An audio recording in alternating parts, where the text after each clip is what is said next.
Asimismo, estuvimos acompañando esta imposición de medidas. Recordemos que el ex titular de la DINAC, Edgar Melgarejo, pesaba sobre él incluso una orden de detención, incluso contra otros funcionarios de la DINAC. Finalmente, el juez de la causa dispuso que tanto el ex director de la DINAC como los 4 funcionarios guarden arresto domiciliario, pero con la condición de que no se comuniquen entre sí. Es lo que dictamina el juez Rolando Duarte con relación a este caso que involucra a estas personas en la supuesta sobrefacturación en la compra de tapabocas, que a precio de mercado estaba alrededor de 3.000 guaraníes y la DINAC compró a casi 30.000 guaraníes, para que tengan una idea. Lo que decía el juez de la causa con relación a esta imposición de medidas.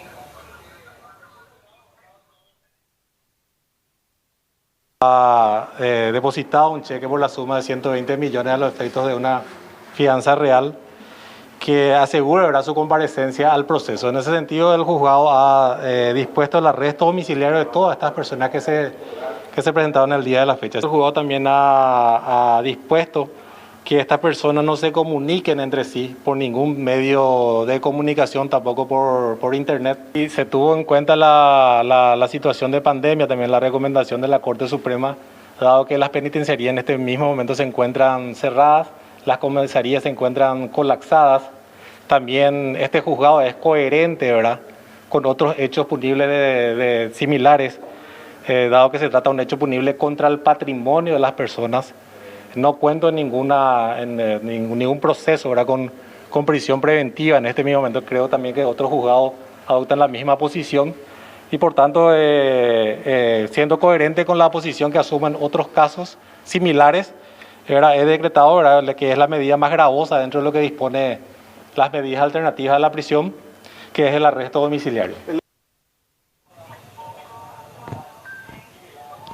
Bueno, lo que decía el juez de la causa. Por otra parte, también conversamos con el fiscal Osmar Legal. Y atención a esto, lo más grave de todo esto también es que de momento hay un daño patrimonial en contra de la DINAC que ronda los 60 millones de guaraníes. Pero eso no es lo grave. Lo grave es que estos tapabocas ya estaban vencidos, según las investigaciones del Ministerio Público. Y por otra parte, no se descarta presentar otras imputaciones, ya que no solamente estaríamos hablando de un delito penal en este caso, sino de otros delitos como, por ejemplo, que se hayan conformado empresas de maletín y eso conlleve a un lavado de dinero, por ejemplo. Ya no solamente lesión de confianza, sino lavado de dinero y otros delitos. E incluso el ex titular de la DINAC estaría involucrado en todo este esquema, según el propio fiscal del caso, Osmar Legal.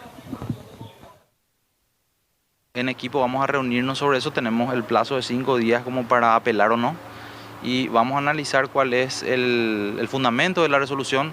En realidad nosotros todavía no fuimos notificados de esa resolución, o sea, es informal todavía la información que tenemos, ellos todavía no nos notificaron, vamos a esperar que se notifique, ver la fundamentación de la resolución y a partir de ahí tomar la decisión. Nosotros tenemos como posible ese hecho punible y quizá otros más en atención al complejo de redes de empresas de maletín, que sospechamos que son de maletín, que estuvieron interviniendo en la compra, que son tipologías de lavado de dinero, pero que evidentemente las vamos a tener que trabajar probatoriamente para llegar a imputar. ¿La Fiscalía tiene cuenta con documentos, con elementos para comprobar que Melgarejo encabezaba este esquema o no? Estamos nosotros hoy día, con lo que probatoriamente tenemos, podemos llegar a sospechar de que Melgarejo no solamente sabía de los costos en el mercado de las mascarillas, sino que además tenía cierta participación directa sobre esas compras a través de la empresa Global.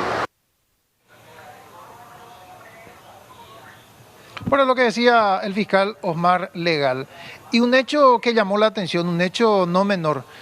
Recordemos que el ex titular de la DINAC, Melgarejo, y los demás funcionarios de esta institución estatal tenían orden de detención en su contra, pero ellos llegaron hasta el despacho del juez y participaron de esta audiencia de imposición de medidas. Y según datos que manejamos, Javier, Enrique, lo que correspondía era que el juez dictamine que estas personas vayan hasta el Ministerio Público a rendir cuentas ante la Fiscalía para que posteriormente se tome esta audiencia de imposición de medidas. Bueno, vos sabés que ahí, Claudio, yo quiero plantear una cuestión que se debate mucho en nuestro país, que es si el fiscal puede o no puede decretar las detenciones. Y hay una corriente importante de abogados que sostiene que siempre se requiere una orden judicial.